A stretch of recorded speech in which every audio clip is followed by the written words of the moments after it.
We got a cup of coffee in here, please.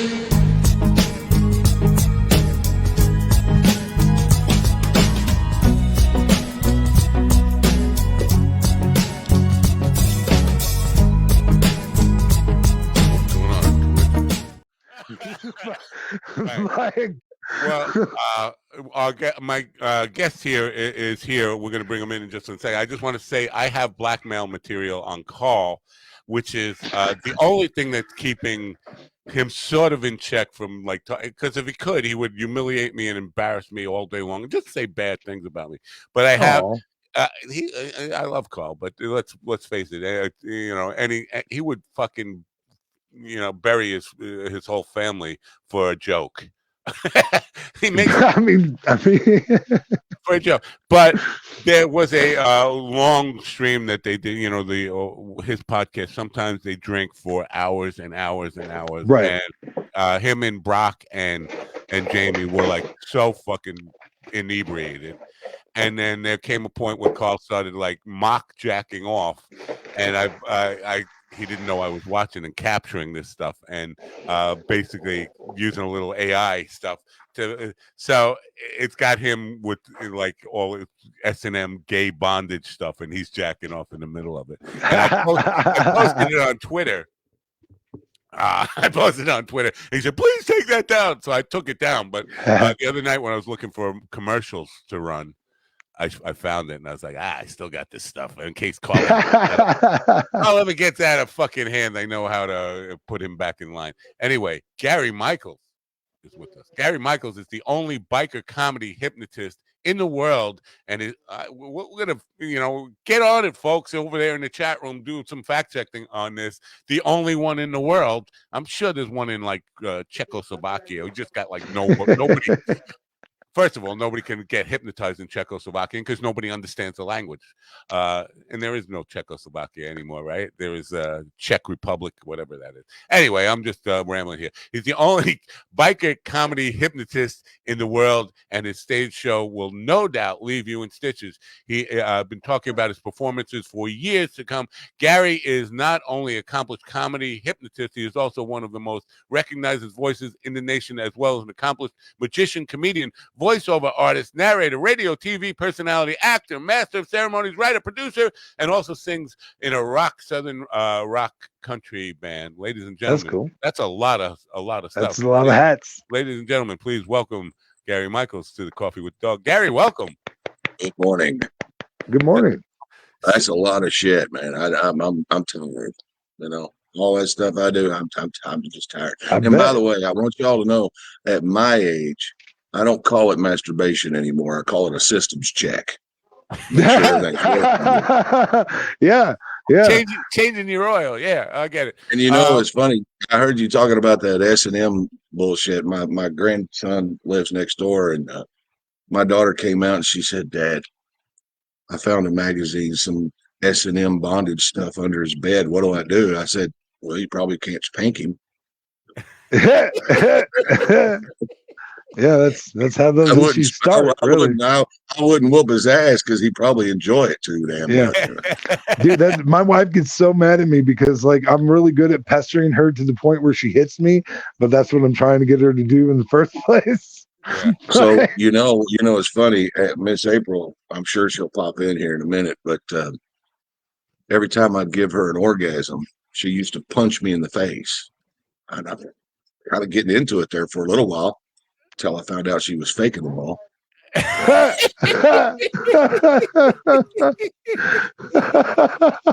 mean, that's the relationship that me and April have.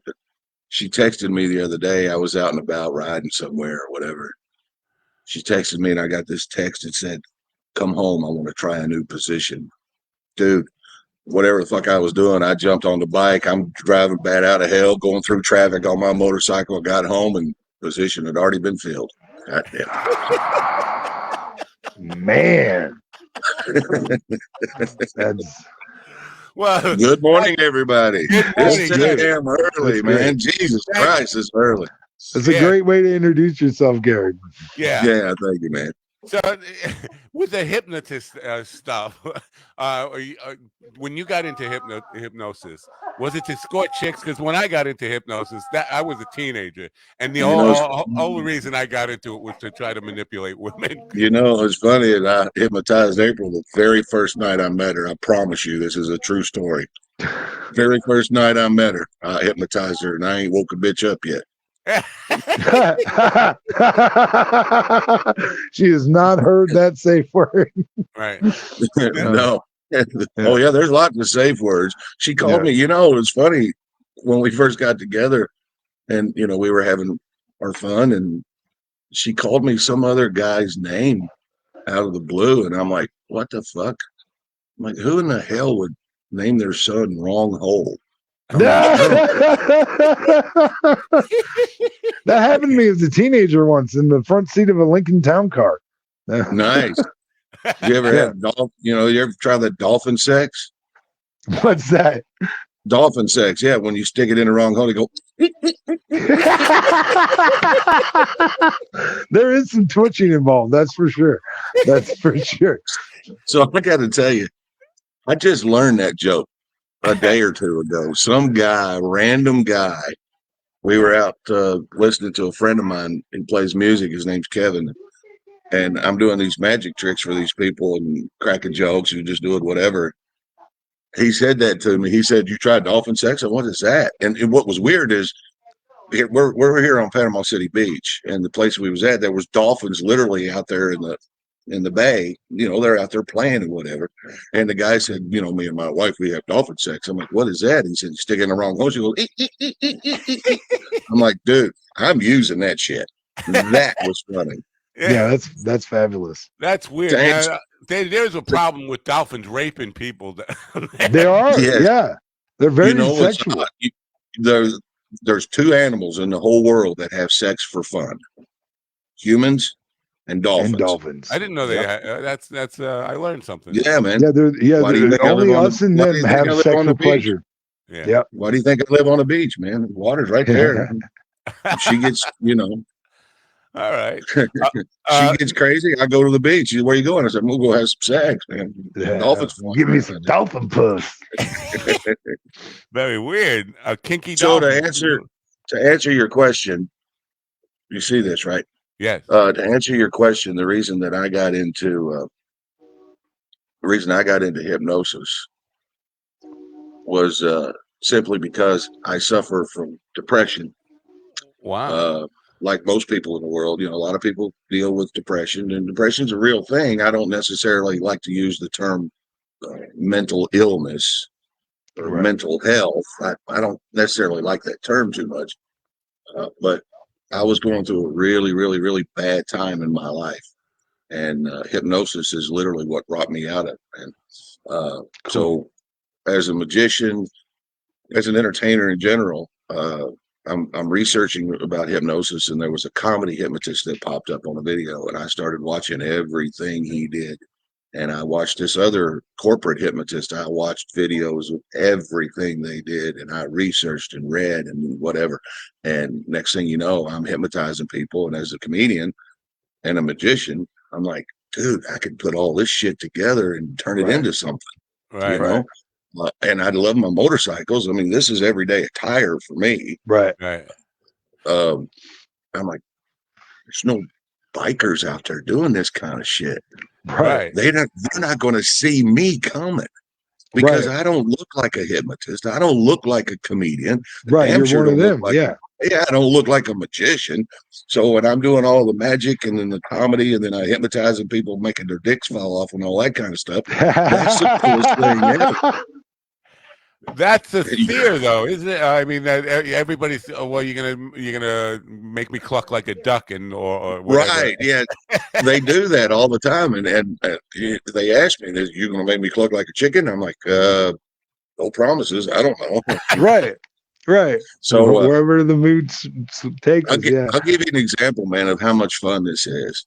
When you're doing it, are people eager to come up on stage, or you got to kind of, entice people to come? Do they want to be part of the show? They want to get hypnotized? So I think you told me when you and I spoke on the phone that you practice hypnosis at some point. 35 years ago, I was an X-rated magician hypnotist. Nice. Well, I don't necessarily X-rated. I mean, I do bend that line a little bit, and sometimes I kind of cross it, but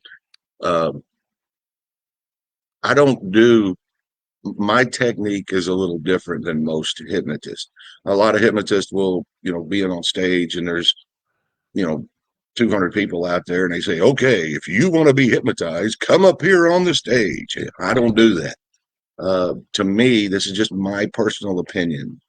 To me, that's a little boring because they only have a select few of people on stage, like 10 or 20 people, and they try to bore them or lull them, if you will, into hypnosis. And it takes a minute to get those select few. And then there's, okay, you go sit down, you go sit down, you go sit down, you go sit down. I don't like all that bullshit. I don't like sitting them down, but sometimes you have to. It's just common. They snap out of hypnosis or whatever. My technique is I hypnotize the entire fucking audience. Right. Everybody. I've seen one guy do that one. Everybody in the audience. And then I'll walk out and pick and choose the subjects. That's exactly what he did. That I like, that what they're doing, For me, it makes it a better show because if you get everybody involved, you build that rapport with your crowd. Excuse me. And then you go out and pick and choose certain subjects in an entire audience. It makes for a much better show, and you can get them deeper when you get them up on stage. That's just my technique. Well, I'm thinking if they see it, it's advertised as a hypnosis show, they're probably okay with it anyway. They figure, there's half a chance that I might get involved here, and no matter. Well, you should know this. If promotion of a hypnotist show is key. Okay, you've got to promote it. You got to let people know that this is a hypnotist show, a hypnosis program. Because if you don't, when they find out, everybody freaks out. Oh my God, hypnotizing! I don't want to be hypnotized. Then they'll get up and fucking leave. Okay. Yeah, it has a certain audience. If they know that there's a chance of them getting hypnotized, or they're going to see someone get hypnotized, they've pretty much hypnotized themselves before they walk in the door. Right. Kind of, yeah. And it makes my job a whole lot easier. There's a mental preparation that takes place, sure. Yeah. There absolutely is. Yeah. So I experienced that one time where because I've been to a hypnotist maybe 3 or 4 times. And I was at an NA convention and they had a hypnotist that did exactly what you're talking about. He hypnotized the whole crowd. And he said, like if you're not, you don't have to, participate, obviously, if you're not trying to go into the hypnosis, but so he, the whole crowd, and then he went around and selected people that probably seemed more under at that point or whatever, because that's the more workable subject. In the hypnosis world, there's 2.14% of the population that we call somnambulistic. And the definition of somnambulism is sleepwalkers. People that sleepwalk. A lot of people experience that, throughout their lives. But as a stage performer, the somnambulistic people is who we're looking for to get up on stage. And those people go under hypnosis very quickly. And I mean like seconds, 2-3 seconds, they're out. Other people, it may take, 5-10 minutes to get them to a certain level, susceptibility, to go into the hypnosis trance.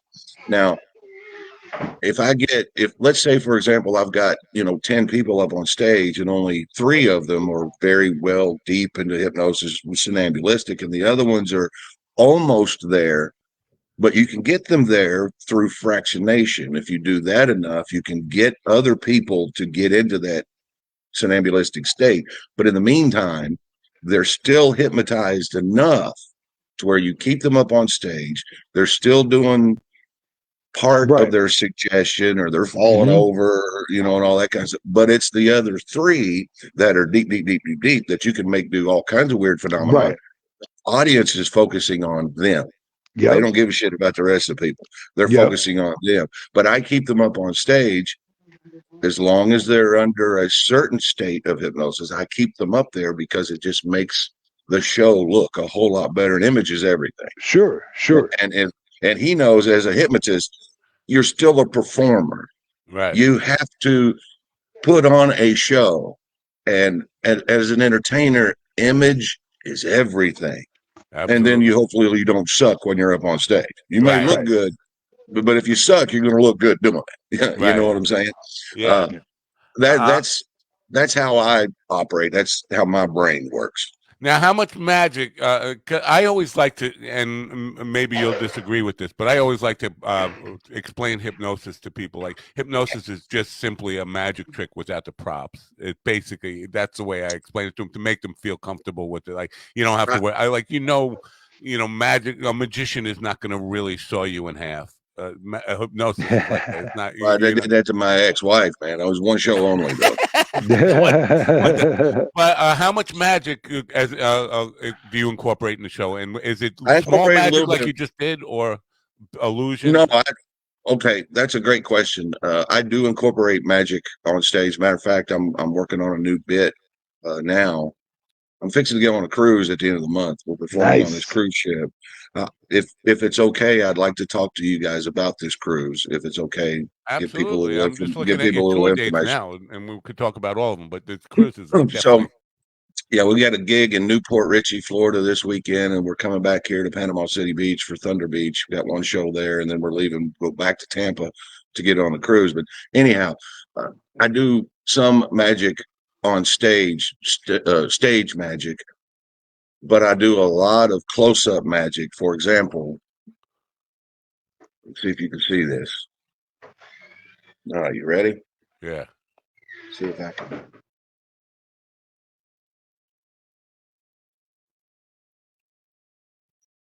See if we can just get rid of it. But the cool thing is, very cool. That one. So I do a lot of close-up magic. Depending on the venue, like if it's a theater, I'll be outside having a cigarette, having a drink, and doing magic to everybody outside. If it's a bar, I'm walking around the table doing close-up magic. And the reason I do that is it builds up an excitement.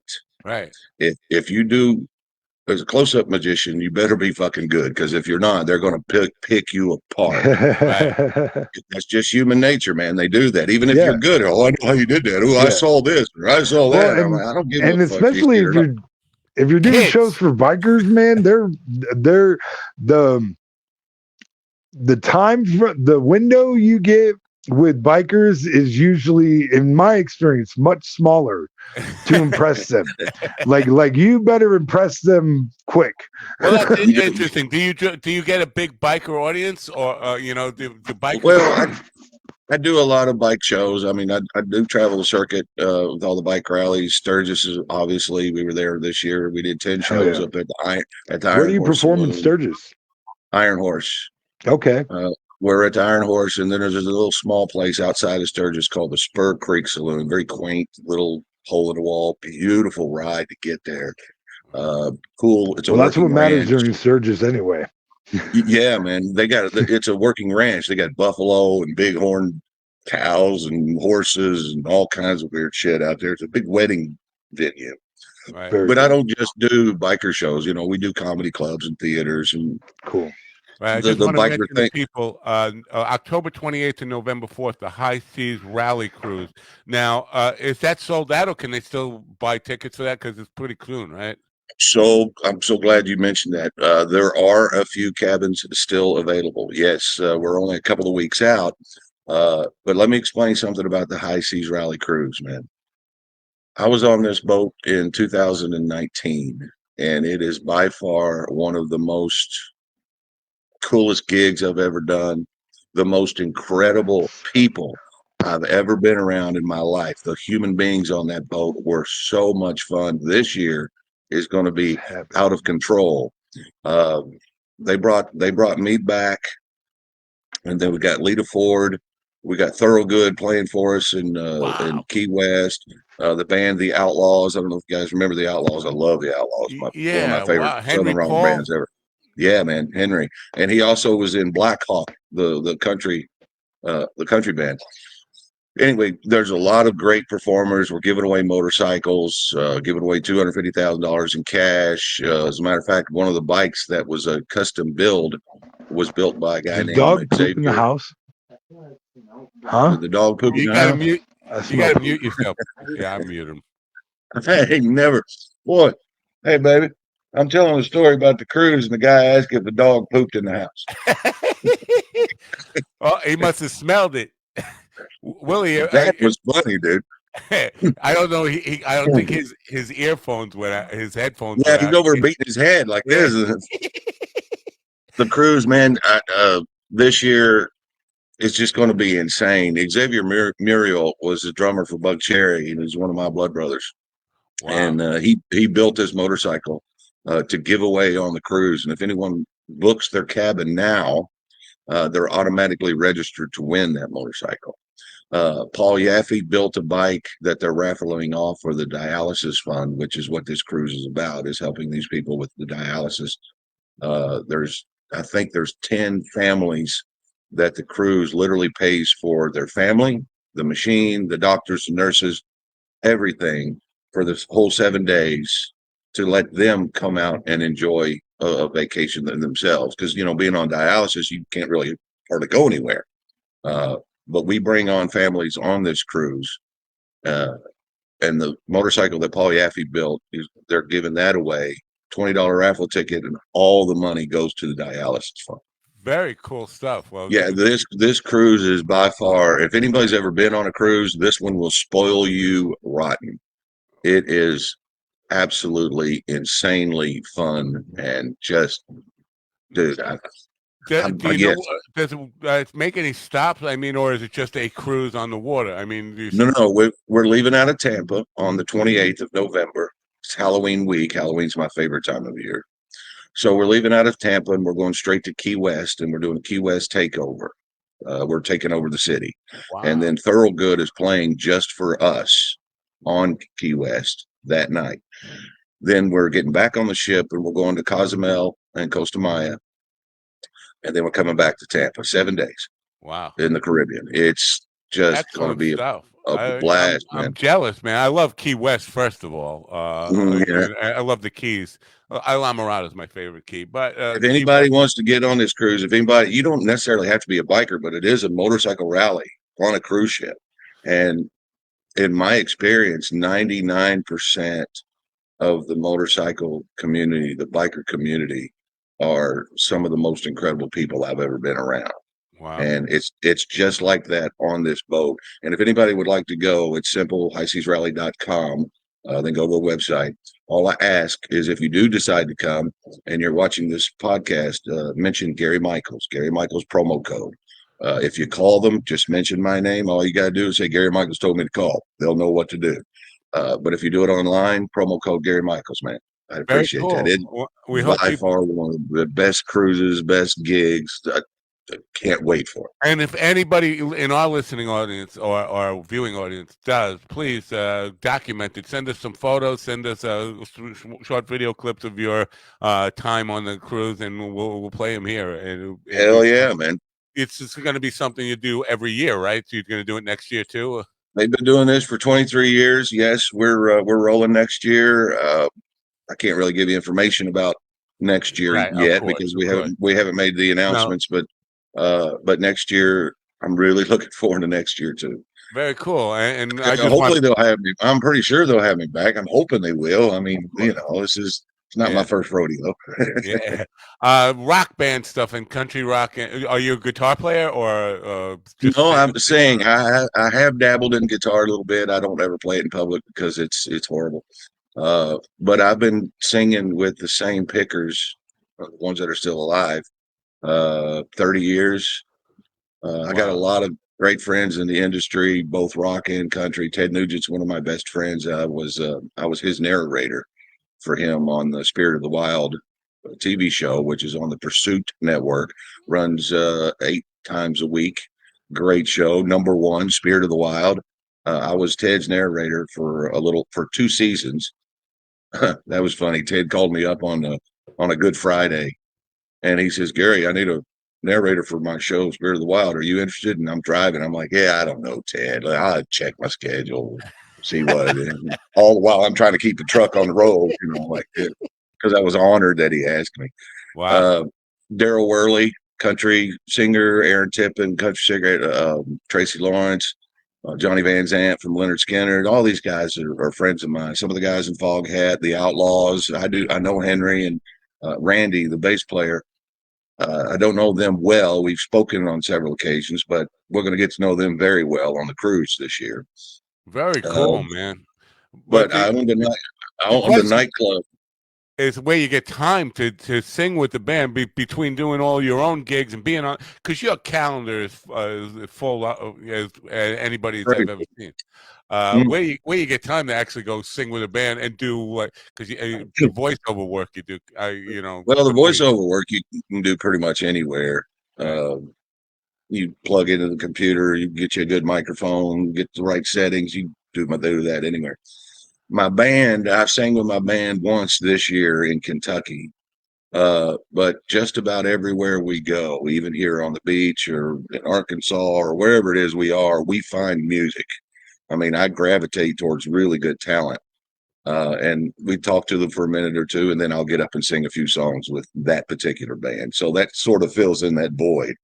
I don't get to sing with my band like I used to. Right. Used to, it was 3 nights a week. I owned a nightclub in Lexington for a few years, and the only reason Brad, my guitar player, my lead singer, the only reason we bought the club in the first place is so we always had a place to play. Yeah. Yeah. No, I can relate. I can definitely relate to that. I had that idea more than a dozen times in my life. Yeah, I should just buy a bar. There's a song out now called "Maybe I Should Buy a Bar." I should. No, I tell people, I suggest they go a different direction because it's a lot of headache. But there was 4 of us, so I didn't have to do a whole lot of the work. Right. And all I cared about was being on stage. And what was cool is, when we owned the bar, the Cadillac Ranch, that was the name of it. It held 800 people. It was a big box, man. But I was on the radio doing my radio show in Lexington, 20 years, #1 in the city, singing in the band 3 nights a week when people were lined up outside to get in, and owning a bar, doing the magic, doing the comedy. I did all that every day, every week, and it led to this. That was, to me, looking back on it, hindsight, is I was preparing myself with all the shit that I was doing to get to this point. Right. No, I totally relate to that. People, everything you do in life is a learning experience that is preparing you for the next place you are. And people used to say, like, to me about all this, because there was a time I was an executive for a media company, and I had to explain to people that being a magician, being a musician, being a hypnotist, all that stuff that I did was kind of preparation for that role as an executive. We don't think about that when we're younger, but as I get older, hell, I had the conversation last night with my daughter and my son-in-law. I tell them, you got to work hard. It may look glamorous. It's fun. Sure. You make people laugh. You do magic and hypnotize people and sing and all this kind of cool shit. But for me now, I'm waiting for that one big break, or that one big sponsor, that one big believer that's going to push us to the next level. Not because I'm egotistical and I want to be famous, which I do. I'm not going to lie. I'm doing whatever it takes to be known all over the world. Okay. But why am I doing it so hard now? Is because when I'm gone, I wanted to have made enough money or done something big enough that my family's taken care of when I'm not here anymore. Legacy. I didn't used to think about legacy, right? True. I didn't used to think like that, man. But as I said, as I get older, that's my focus. I want to make sure my grandkids are taken care of, my daughter. If I go before April does, that she doesn't have to worry about anything. The legacy. Yeah, that's a great way. I've never broke. Yeah, Never really thought about it that way, but that makes absolute sense. But yes, I want that legacy to go on. Now, do I want to be famous as Elvis? Doesn't everybody? I just want to leave. I just want to leave a little mark. yeah. That being said, we are in direct communication now, or I'm in direct communication now with one of the producers of America's Got Talent. So I feel like we're about this close to getting there. Uh, and if anybody's listening, they can reach out to America's Got Talent and say, "Hey, you need to get Gary Michaels on the show." Yeah. That couldn't hurt. I've been in a Twitter battle with Tape Face, who was from America's Got Talent type of thing. And I was thinking about this the other day. The people, they have had some great singers on there, but the people they are most attracted to or get on that show have got something just totally, Weird. bizarre Weird. about them. Yeah. Bizarre, weird. Yeah. Hello. They don't get much weirder than me, dude. Biker hypnotist.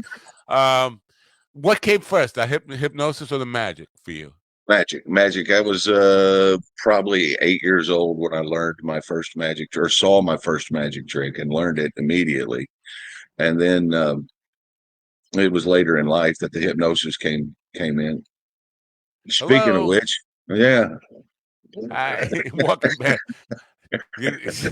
We got to get in and sign a release for being on the program this morning. No, I'm kidding. She's all right. I ain't worried about that crazy bitch either. I don't want to keep you much longer, but I am curious about this as a magician and close-up guy. Who my hands are so messed up right now that it's really difficult for me. But I had to put in so much time developing all those, the kind of stuff you were just doing with the cigarette through the hand type of thing. How much do you still have to put in all that work to continually keep up with it, or is it just like second nature now? Every single day, man. I'm constantly practicing, constantly working. I may not be, I'd like to be at some point in my life the best entertainer in the world. I would. That's a little bit arrogant and egotistical. And there may be people that can outperform me, but they'll never outwork me. Right. It's just not going to happen.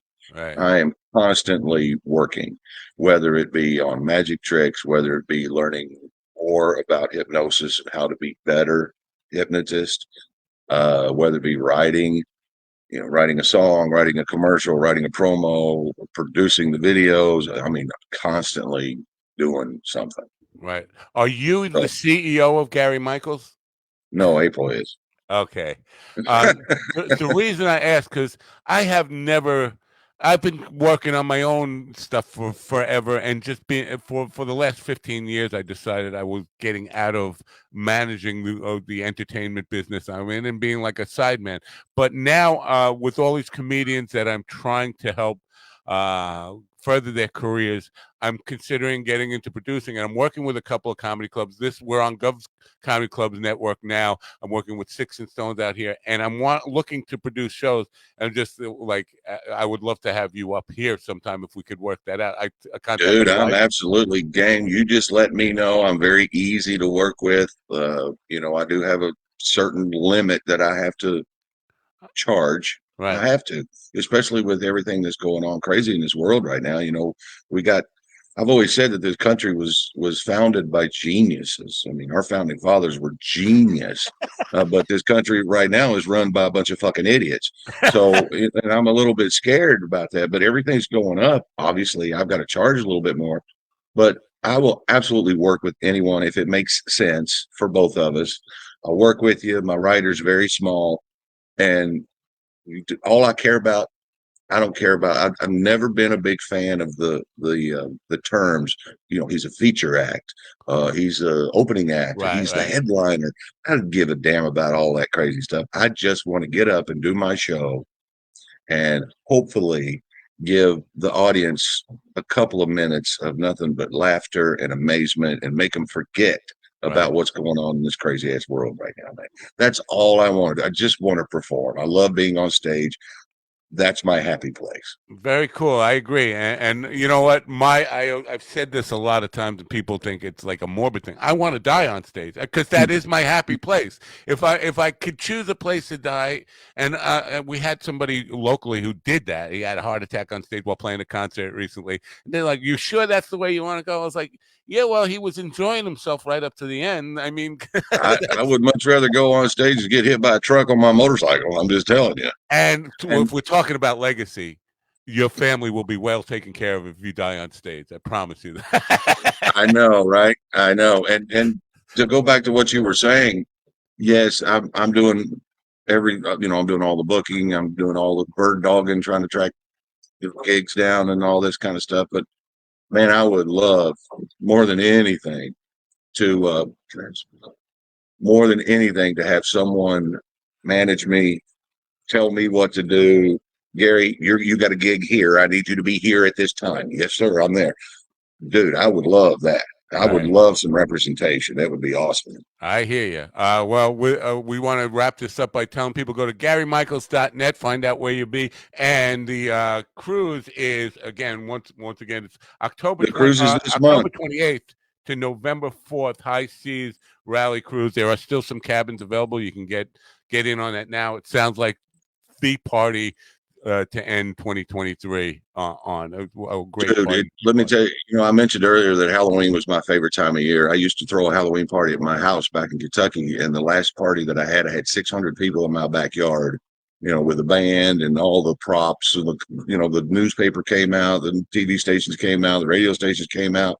I mean, the driveway was just insane. That was the talk of the town, with all the body parts and blood and shit everywhere. So Halloween is my favorite time of year. I get to do a show in front of 2,000 people on this cruise on Halloween night when everyone is dressed up. Can you imagine what I'm going to make people do while they're in costume under hypnosis? Dude, it's going to be, for lack of a better word, insane. Will there be video cameras there taping this stuff? Oh, fuck yeah. I'm filming everything. All right, cool. And that's one thing that, I would suggest to all hypnotists in particular, film everything, only because you go back and watch it, you can learn from it, but it also saves your ass when you get some of the woke people and I've had woke people call the clubs the next day threatening, oh my God, I can't believe he did that. Blah, blah, blah. Fuck off, man. I ain't got time for your ass. I film everything. And I tell everybody, you don't have to come on stage if you don't want to. Right. So if you're on stage, it's all on you. Right. Well, that's exactly why I got out of it, because of a situation you're describing, and I'll tell people about that at another time. But yeah, that whole people are driving me crazy, man. Pretty soon they're going to cancel shampoo for fear they're going to piss off the bald people. Yeah. I mean, come on. That's a great way to end it. Thank you for being here, Gary. We wish you great success. Do come back sometime, even if it's next year when you're promoting this cruise again. You stay in touch. You stay in touch, brother. You can call me, email me, text me anytime you want. Thank you for having me on your program, and love to do it again. My pleasure. And if we can, we're going to get you up here in New York somehow, some way in the very near future. So thanks. Look forward to it, brother. Look forward to it. Have a great day, and I'm sure you're going to have a great cruise. So bye for now. Rock on. Thank you.